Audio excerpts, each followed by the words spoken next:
기도하겠습니다.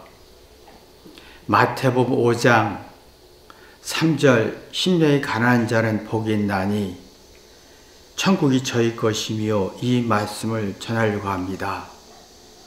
우리가 풍요 속에 마음의 여유가 있나 되돌아보게 도와주옵소서.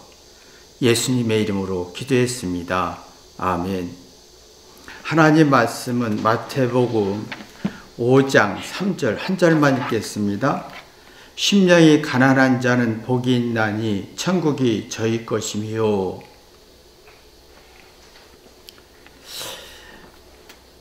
하나님은 우리가 행복하기를 원하십니다.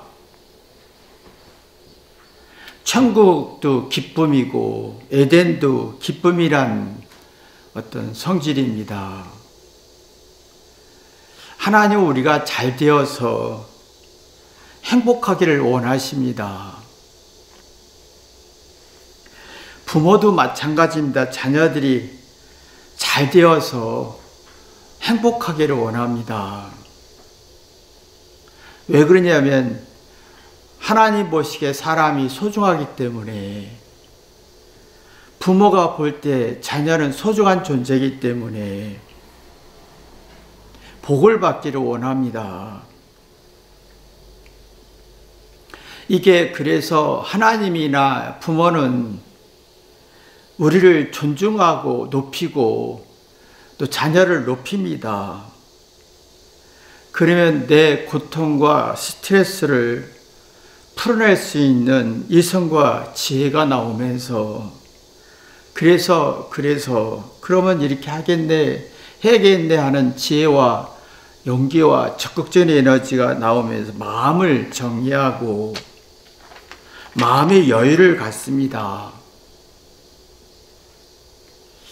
가난이라는 것은, 심령이 가난이란 말은 마음을 정리하다, 마음을 비우다, 속이 새로워진다는 말인데, 이 말은 내 속에 있는 잘못과 부족함을 이성으로 풀어냈다. 그래서 낙심과 절망과 스트레스를 풀어낼 수 있고, 그러면 내 낙심과 절망과 스트레스를 누릴 수 있는 그 마음의 여유가 있어서 상대가 행복했으면 좋겠다, 잘 됐으면 좋겠다, 상대가 기뻤으면 좋겠다. 마음의 여유가 곧 상대 행복으로 가게 하는데, 내가 마음의 여유가 있을 때 상대가 행복했으면 좋겠다라는 내용입니다. 근데 마음의 여유란 말이 뭐냐? 자신의 문제를 뒤돌아보는 거예요. 자기 문제가 있나? 마음의 여유는 회개라는 것과 명상이라는 것과 뒤돌아본다는 성질입니다. 그러면 차분하고 냉철하고 이성과 지혜로 풀어가면서 복을 누릴 수 있고, 천국의 성질의 어떤 가치관을 가질 수 있는 힘입니다. 근데 이상하게 우리는 상대를 소중히 여기는 게 없습니다. 우리는 마음의 부자가 되기를 원합니다. 상대가 나를 인정해 줘야 되고, 상대가 나를 칭찬해야 되고, 상대가 나를 소중히 여기게 되고, 상대가 나를 사랑해야 되고, 그러면 회개가 안 되고 주장하는 성질인데, 그리고 내 마음이 정리가 안 되고 마음의 여유가 없고 나를 뒤돌아볼 여유가 없고, 잘하는 건 주장하는데 잘못은 싫어하는, 잘하는 거 우월하고 똑똑한 자꾸 얘기를 하는데 잘못을 싫어하는 성질이 생깁니다. 그러면 내가 좋아하는 감정은 10% 안 되고 싫어하는 감정이 90% 이상을 나를 지배하게 되는 겁니다. 싫어하는 감정이 나를 지배하게 되면 나는 행복한 마음보다는 불행한 마음이 굉장히 강해집니다. 우리가 보면 내가 뭐를 좋아해 하기보다는 내가 싫어해 라는 어떤 부정적인 성질이 굉장히 강합니다. 내가 싫은 감정이 많고 부정적인 성질이 많으면 내 속이 불안해지면서 상대를 낮추고 자신을 높이려고 하는 자존심이 강해집니다. 그럼 이성과 지혜가 없어지면서 자기 마음을 정리 못합니다. 가난해지지 않고 부자가 되면서 복잡해지죠. 못난 건 싫고 불완전한 건 싫고 부족한 건 싫어지면서 좋은 감정이 아니라 싫은 감정이 많아지면서 내 자신을 어떤 마음의 여유를 가질 수 있는 능력이 상실되는 겁니다. 그러면 내 자신을 되돌아보지 못하고 내가 뭐가 문제의식도 없고 합리적 의심도 해보려고 하지 않고 내 뜻대로 하고 싶은 욕구가 굉장히 강해지면서 상대가 소중한 게 아니라 내가 소중하게 되는 겁니다. 내 생각과 내 느낌과 내 논리가 소중하게 느끼다 보면 내 속의 불안과 스트레스를 풀 수가 없어서 우울증과 불안에 노예가 되는 걸 볼 수가 있습니다. 우리는 마음의 여유가 있어야 됩니다. 자기를 뒤돌아볼 수 있고 자기의 문제 가지고 열등감 가지고 미안해하면서 회개할 수 있을 때 마음이 움직입니다. 스스로 깨닫는 게 만들어지면서 마음에 드는 게 많은 거예요. 좋은 감정, 마음에 드는 게 많은 거예요. 잘했든 못했든 삶의 이치를 눈뜨면서 심령이 활발해지죠. 그게 이제 천국이 저희 것이며 라고 하는 거고, 심령이 가난해서 천국이 내 것이 되는 겁니다. 그러면 내 마음속에 누리게 되는데, 마음껏 누리는데 맛을 내는데, 잘했든 못했든 우월하든 열등하든 모든 걸 협력해서 교훈과 지혜를 얻는 게 마음껏 즐기는 마음인 겁니다. 이게 복이고 이게 천국의 나의 것이 되는 겁니다. 그러면 진인지수가 굉장히 활발해지면서 내 모든 지식과 정보와 아는 것을 회개해서 이성을 만듭니다. 그리고 지혜가 자연스럽게 우러나게 해서 감수성을 굉장히 건강하게 합니다. 감수성은 어떤 외적인 어떤 자극인데, 화날 수도 있고 슬퍼할 수도 있고 불안할 수도 있고 뭔가 정신적 불안이 만들어서 이런 여러 가지 상황을 종합할 수 있고 정리하면서 의식이 활발해집니다. 의식은 올바로 이해하는 건데 그 의식이 활발한 추리 능력이 생기죠. 근거 이유를 들어서 이유와 원인을 그래서 이렇게 됐구나, 그 이유를 파악하면서 미래를 볼 수 있고 자기 앞일을 볼 수 있고 나의 문제를 풀어갈 수 있는 가능성을 찾는 마음의 여유를 가질 수가 있는 겁니다. 근데 우리 마음속에, 그러면 내 마음속에 마음의 여유를 가지면 낮은 마음, 가난한 마음, 자기 마음을 정리할 수 있는 심령이 가난한 자가 되어 복의 성질을 누리며 천국을 갖게 합니다. 그러면 내 자신에 대해서 아주 냉철합니다. 내가 문제의식에 대해서 굉장히 건강하게, 나는 자기의 문제에 대해서 냉철합니다. 긍정적으로 평가하고 싶지 않고 부정적으로 아주 냉철합니다. 이게 뭐냐면 마음의 여유입니다. 근데 자기 자신에 대해 조금이라도 긍정적으로 더 인정받고 싶을수록 마음의 여유는 없는 겁니다. 그럼 풍요 속에 빈곤이 되는 거고 마음의 여유가 없습니다.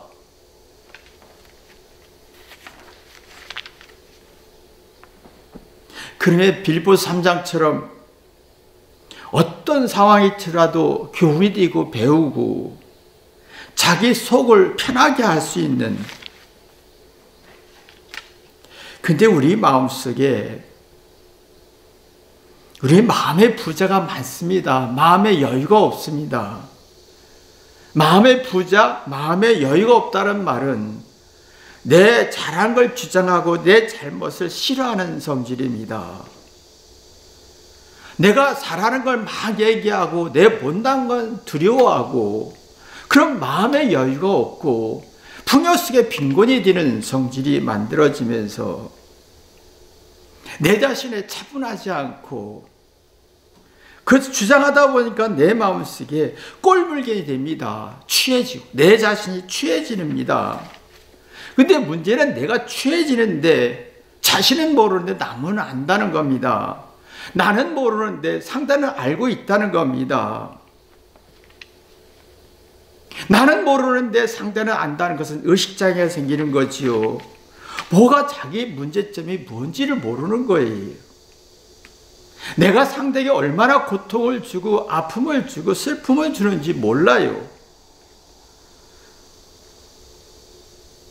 근데 문제는 내가 외롭고 슬프고 초라한 걸 받아들일, 죽음과 우울함과 번아웃되는 걸 받아들일 능력이 없다는 겁니다. 그럼 압박감을 느낍니다.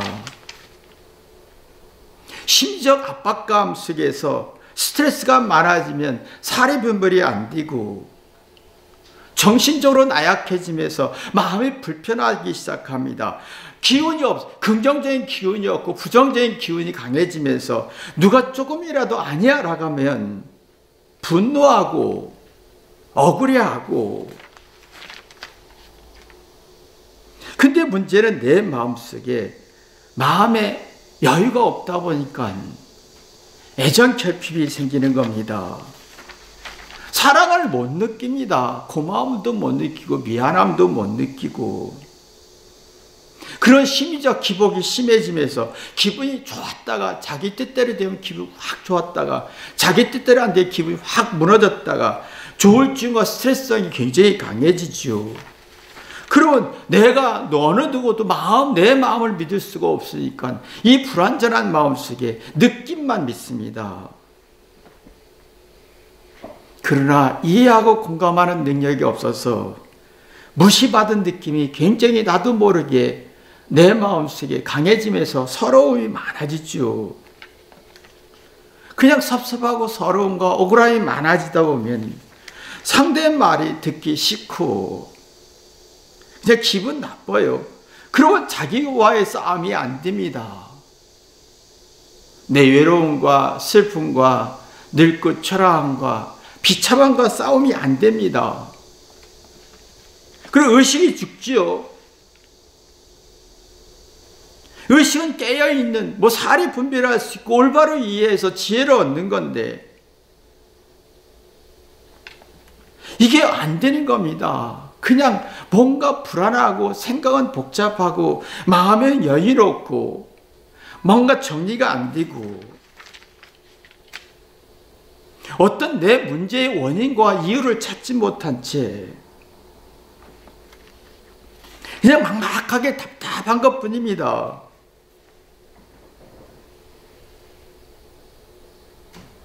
근데 내 잘못을 받아들이면 내가 우울하고 외롭고 허전하고 번아웃돼서 죽음의 공포가 나를 괴롭힐 때 내 잘못을 받아들이면 마음의 여유를 갖습니다. 마음을 비울 수가 있습니다. 이 말은 내 생각을 부정할 수 있다는 거예요. 내가 잘했다는 것, 자존심, 주장했던 걸 꺾어볼 수가 있다는 겁니다. 그럼 애정이 나옵니다. 미안하고 고마움과 따뜻함이 나오면서 내 마음을 볼 수 있고 마음의 여유를 가질 수 있는, 나를 뒤돌아보고 내 자신에 대해서 명상할 수 있고 회개할 수 있고 나를 점검할 수 있고, 그러면 내가 듣고 깨닫는 마음의 여유가 있지요. 그 작은 일에도 행복할 수 있고 심령이 가난해집니다. 받아들일 수 있는 힘이, 수긍할 수 있는 힘이 생깁니다. 내 자신의 문제를 받아들이고 슬픔도 받아들이고 죽음도 받아들일 수 있는 심령이 가난한 힘이 생깁니다. 그러면 고맙고 미안함 속에 내 인생의 아픔과 슬픔을 눈 녹이듯이 녹이는 능력을 내가 경험하게 됩니다. 이게 마음의 여유입니다. 이게 심령의 가난입니다. 근데 우리는 지금 돈도 있고 경제력도 있고 지식도 있고 아는 것도 많고 건강하고 맛있는 거 먹는데 마음의 여유가 없습니다. 주장은 강한데 이해를 하려고 하지 않고 남하고 싸우긴 잘하는데 나와 싸우지는 않습니다.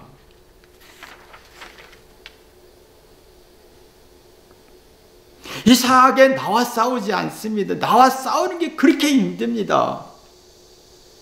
내가 슬픔과 외로움과 답답함과 절망과 싸우지 않으니까 그것을 남하고 싸우고 네가 그래서 내가 기분 나빴어, 네가 그래서 내가 이랬어 하면서 자꾸 이 남하고 싸우려고 하는 게 의식이 죽지요. 깨닫지 못합니다.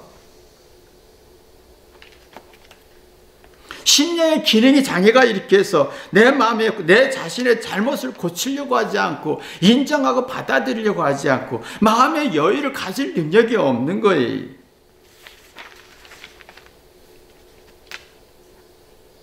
그러니까 내가 조금이라도 스트레스과 불안이 만들어지면 생각하고 뒤돌아보면서 내 마음의 여유를 갖기보다는 화와 성질내고 불쾌수가 높아지면서 마음의 여유를 상실하는, 마음의 여유를 가지면 나 같은 죄인이 됩니다. 마음의 여유가 없는 사람은 내가 왜 억울해? 라고 하면서 자기를 자꾸 불행하고 불행한 마음으로 몰아갑니다. 내가 마음의 여유가 있어 나 같은 죄인에게 사랑과 감사와 감수성이 발전하면 모든 게 고맙고 소중하고 미안합니다. 그리고 내 심령이 가난해지면서 내 잘못을 고치고 또 고치고 회개하고 명상하고 뒤돌아오면서 마음의 여유를 갖고 그러면 사리 분별에 정신적으로 강해지고 뭔가 극복해야겠다라고 하는 긍정적인 기운 속에 정신력이 굉장히 강해지죠. 그런 마음이 탁 트입니다.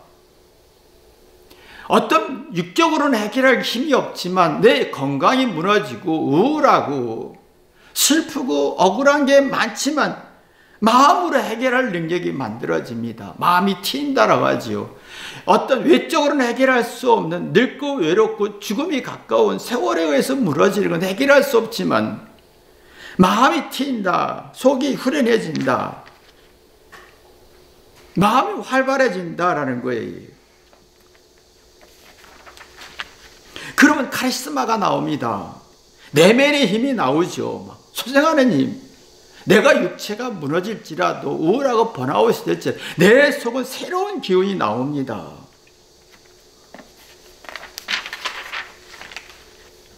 마음이 시원하죠. 정리가 됩니다. 생각이 정리되고 마음을 비울 수가 있습니다. 이것이 있지 않으면 우리는 너무 견딜 수 없는 늙고 외로움과 초라함에 견딜 수 없는 지옥이 되는 걸 봅니다. 그런 마음이 부자가 되고 마음의 부자는 주장이 되는 거예요. 내 생각이 맞아. 내 논리가 맞아. 내 정의가 맞아. 난 잘못 없어. 그런 마음의 주장이 되면 부자가 되면 마음의 여유가 없죠. 나는 되돌아볼 이유가 없고 소상기기 회개할 이유가 없고 자기를 어떤 명상할 이유가 없고 그런 마음속에 행복하고 마음이 아니라 행복한 마음이 아니라 천국의 마음이 불행한 마음, 지옥의 마음을 갖게 하지요. 마음이 열리지 않습니다. 마음이 여유도 없고 그러면 내가 마음이 복잡해지고 막 마음이 정리가 안 되니까 누구 말을 듣고 생각할 만한 게 없습니다. 다 스트레스가 돼서 상대가 일리가 있는 말을 해도 기분 나쁩니다.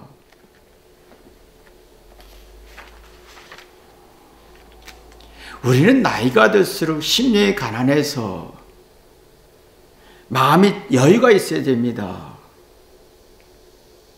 그러면 내 마음속에 내가 마음의 여유가 있으면 상대가 얼마나 소중한지, 상대가 행복했으면 좋겠다. 그러면 내 스트레스를 풀 수 있고 마음의 여유를 더 깊어질 수 있죠. 근데 마음의 부자들은 회개를 절대 안 합니다. 네가 나를 소중히 여기고 네가 나를 존중하고 네가 내 말을 듣고 네가 나를 사랑해야지 라고 할 때는 회개가 안 되기 때문에 싫은 감정이 많고 좋은 감정은 줄고 내 마음에 카리스마가, 마음의 힘이 없고 마음의 여유가 없습니다. 그러면 내가 너무 힘들기 때문에 누군가를 희생시켜야 되는 거예요. 누군가를 욕해야 되는 거예요. 그러면 내 마음속에 차분함과 냉철함과 어떤 여유가 없는, 그런 누가 마음이 조금이라도 부정적이면 불쾌수가 높아지면서 생태 집자는 성질이 강해집니다. 상대가 1%, 10% 잘못한 걸 100% 얘기하고 상대의 잘못을 부각시켜서 막 이성이 없고 감정으로 반응하게 합니다. 그럼 이해를 하려고 하는 이성적인 능력이 없고 이해를 받으려고 하는 감정적인 성질이 강해지면서 은석 부리고 어리광 부리고 애교를 부리는데, 내가 응석 부리고 어리광 부리고 애교 부려서 욕구대로 안 되면 막 공격하고 사나워지죠.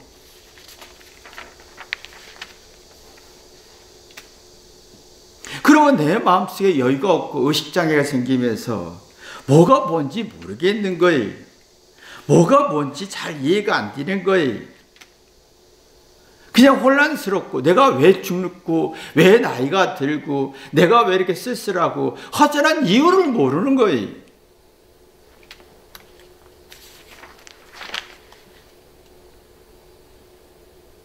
내가 왜 죽고 우울하고 번아웃되고 슬프고 외로운지를 알 때 천국을 만들 수 있는데, 이걸 인정하고 받아들여야 마음의 여유가 생기는 건데, 그러면 내 인생을 뒤돌아보면서 하나님 만나는데 그런 심령이 가난해지죠.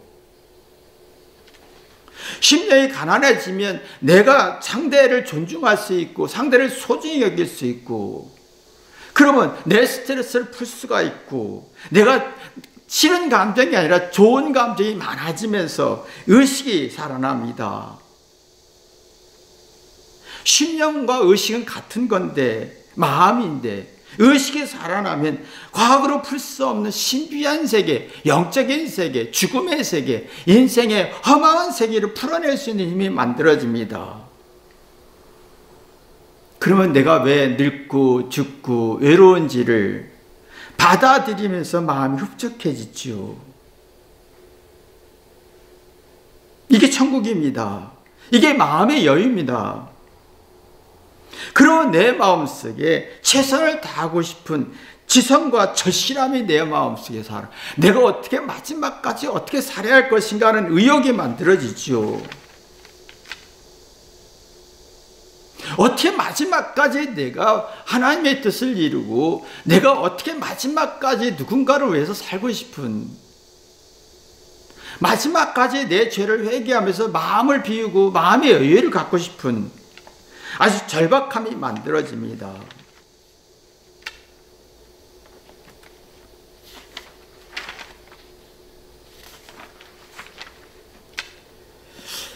근데 이럴 때 내가 이렇게 살았는데 이렇게 살았네 라고 하면서 하나님이 긍휼을 경험합니다. 하나님 많이 참았구나. 아내가, 남편이, 자녀가, 상대가 많이 참았구나. 내가 참은 게 아니라 다른 사람이, 하나님이 참았구나. 고생했구나. 그러면 내 인생의 가시를 소화할 수가 있습니다. 여러분, 고린도후서 12장 보면 사도 바울이 가시가 너무 고통스러워서 하나님께 기도해서 이것을 없애질 수 있습니까? 라고 했을 때 하나님 앞에 사도 바울은 죄인이었던 거예요. 죄인 중에 괴수가 되고 마음을 비우고 가난한 심령이 있다 보니까 가시가 은혜로 바뀌는 거예요. 내가 교만하지 않기 위해서 내가 이걸 주셨구나. 마음을 비우고 가난해지니까 내 속에 깨달아지니까 그 가시가 은혜로 바뀌고 사랑이 되고 곧 강해지고 인생을 눈뜨게 해주는 에너지가 됐다는 겁니다. 우리 인생 자체가 가시 같습니다. 사랑하는 것 같고 행복한 것 같은데 그 속에는 고통이 있고 아픔이 있습니다. 장미의 꽃 속에서 가시가 있듯이 우리가 살아가는 자체가 꽃 같은데 가시가 있습니다. 행복한 것 같은데 가시가 있고 고통이 있고 그 가시가 고통이 은혜로 바뀌어야 되고 그러면 내 마음을 정리할 수 있는 여유를 갖게 합니다. 근데 가시를 계속 내 마음을 괴롭히면 마음의 여유가 없고 차분하게 자기 자신을 뒤돌아볼 능력이 없다면 정서불안이 만들어지는 겁니다. 소소하고 작은 일에 화내고 성질내고 짜증내면서 자기를 괴롭히고 자기를 무력감, 뭔가 문제를 해결할 수 없는 복잡한 마음으로 몰아갑니다.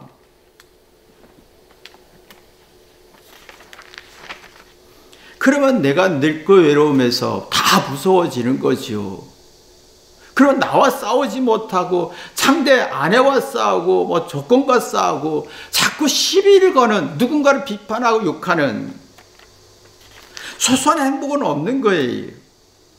그래서 내가 누군가를 막 싸우면서 정의를 부르짖는데 내가 화내고 성질내는 게 정의라고 착각합니다.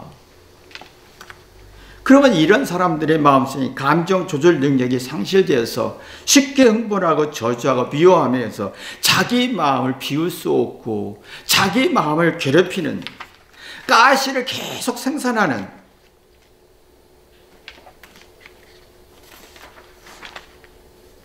그러면서 남에게는 떳떳해 보이는데 체면에 있어서 떳떳해 보이는데 속은 썩는 마음의 여유가 1도 없는 사람들이 겉모습에는 웃고 애교 있고 뭔가 여유가 있어 보이는데 속은 썩는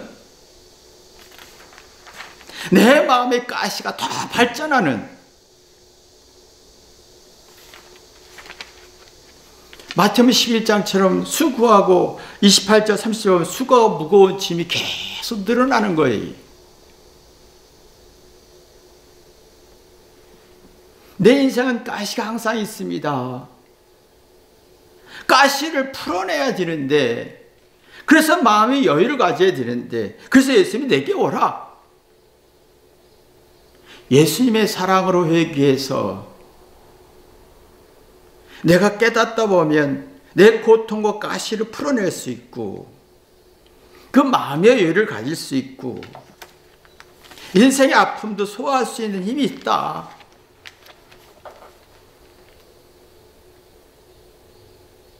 내 마음의 여유를 가져라. 내 고통과 가시와 아픔을 뒤돌아보고 회개해봐라. 너는 쉼을 얻으리라. 천국이 있을 것이다. 마음의 여유가 있을 것이다. 외롭고 쓸쓸할지라도 마음의 여유가 있어야 풍요 속에 빈곤이 되지 않는 천국이 된다는 겁니다.